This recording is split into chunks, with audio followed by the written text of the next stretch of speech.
Hello from the Hispanic Society Museum and Library. My name is Maria Barney and I work in the museum's education department. This month we pay tribute to Mildred Stapley, an art historian and an artist whose fascination with Spanish culture resulted in an expedition through the Iberian Peninsula, commissioned by Archer Huntington. While there, Stapley studied textiles, ironwork, the architecture of gardens and patios, decorative objects, and interiors. Both her research and the photographs from her travels led to various publications and assisted other curators from the Hispanic Society with their research.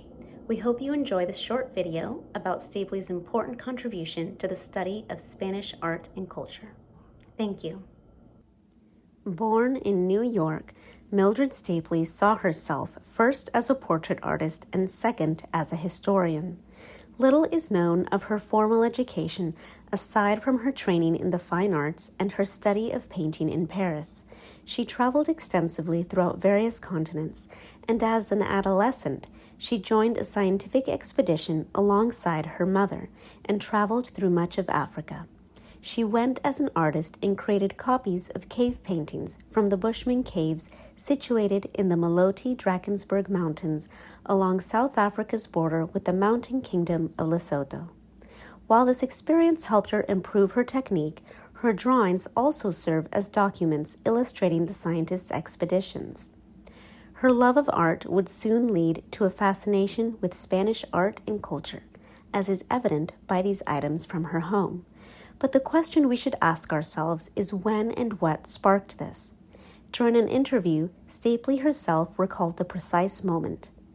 It occurred during one of the weekly meetings that the artist William Merritt Chase organized in his studio in Long Island, New York. On one particular occasion, Chase presented a portrait by El Greco, of which Stapley became totally enamored. In her words, she stated, "I shall never forget that portrait of a Spaniard, bronzed, vivid, bold, and painted with a daring disregard of the conventions of academic art. It set my imagination on fire. As I looked at it and listened to Chase discuss El Greco, I determined to study the Spanish masters and their native land." Before coming into contact with the Hispanic Society, Stapley had already traveled extensively throughout Spain. She knew its history, its architecture, and she was an expert in interiors, both domestic and religious. Another peculiarity of Mildred Stapley was her fascination with textiles. Her interest in lace and embroidery led her to form a collection of these types of artworks. Stapley's research on Spanish textiles and embroideries was one of the first works published in the United States focusing on this topic. Some of her writings appeared in publications such as Boletín de la Sociedad Española de Excursiones. Stapley's work as both a scholar and connoisseur was recognized not only by Huntington but by the prestigious Georgiana Goddard King, who praised Stapley's scholarship and recognized that she possessed, quote, "all the knowledge which lies behind the 4 or 5 books of theirs that the Hispanic Society has published, besides her own connoisseurship," end quote. The two women coincided several times, the meeting place, of course, being the library at the Hispanic Society. Mildred Stapley married Arthur Byne in 1910, and together they assembled an extensive collection of photographs. According to the biographer and expert on the Bynes, Victoria Rodriguez Thiessen, it was precisely the photographs from 1910 taken by Arthur Byne that first attracted the attention of Archer Huntington. In 1913, the Bynes wrote to Huntington to showcase their collection and to express their interest in writing a book on the Spanish Renaissance. Since his adolescent years, Huntington was an enthusiast and avid collector of photographs. Byne's images, which are held at the Hispanic Society, account for more than 2,955 copies. They were taken during the expeditions commissioned by Huntington between 1915 and 1918. We can see here an itinerary of their travels. Stapley and Byne did everything possible to follow through, as is evidenced by this quote in a letter from Byne to Huntington. "Lack of gasoline for the autobuses, scarcity of mules and horses, forced us to make some long excursions afoot.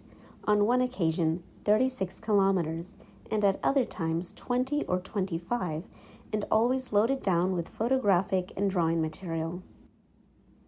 This collection of images served as an indispensable tool for researchers and were used for the institution's publications and photographic exhibitions in the Society's galleries, such as the one in 1918. The Bynes were named corresponding members of the Society in 1914, and between 1916 and 1918, they were the museum's first curators of architecture and allied arts. Stapley's records, compiled by the Society of Women Geographers, of which she was also a member, confirms that she was the principal investigator and author of the research published by the Hispanic Society. Stapley also studied the architecture and symbolism in the design of gardens and patios, as they were characteristic of the monumental patrimony of the peninsula. The direct relationship between the Bynes and Huntington ended relatively quickly for various reasons. The founder of the Hispanic Society never approved of purchasing artwork or books from within Spain, nothing that would contribute to the removal of Spain's patrimony. The Bynes never understood this, and on various occasions they offered Huntington the option of acquiring old documents and other items. In 1919, Huntington wrote, quote, "They have limitations which may be hard to conquer. Vanity is their danger." End quote. This came about as some of the Byne couple's personal projects came to fruition at the expense of the time and resources of the Hispanic Society, such as, for example, Stapley's work titled Forgotten Shrines of Spain.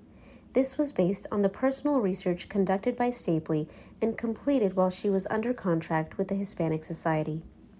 The book was published once they left the Society. It demonstrates Mildred's interest in ethnographic themes, in which she describes the daily life and customs of the inhabitants in specific Spanish villages. The final break with the Hispanic Society took place in 1921. The institution continued to send them information about newly published writings on the books and manuscripts from the collection. Meanwhile, the Bynes maintained contact with the Hispanic Society until at least 1934, as ultimately the Society was the epicenter of Hispanic studies in the United States. In 1916, the Bynes spent long periods in Spain, during which they corresponded with Huntington.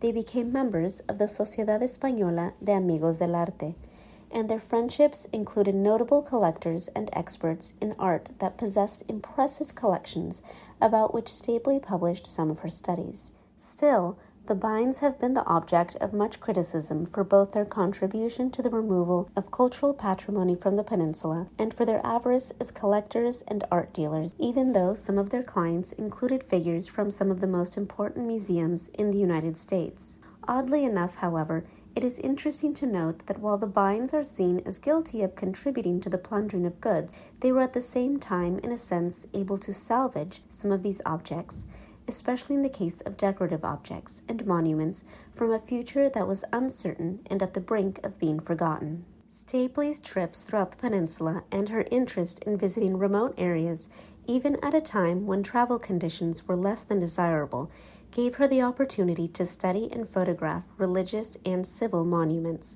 some in ruins and little known. Clearly, Mildred Stapley was a prolific and multifaceted scholar, and felt at ease studying both grand architectural monuments and the most exquisite art collections, meanwhile knowing to appreciate the importance of popular culture. For some academics, her methodologies appeared unconventional at times. Even so, novel works about themes mostly ignored and little appreciated as part of the Iberian Peninsula's cultural patrimony are to her credit.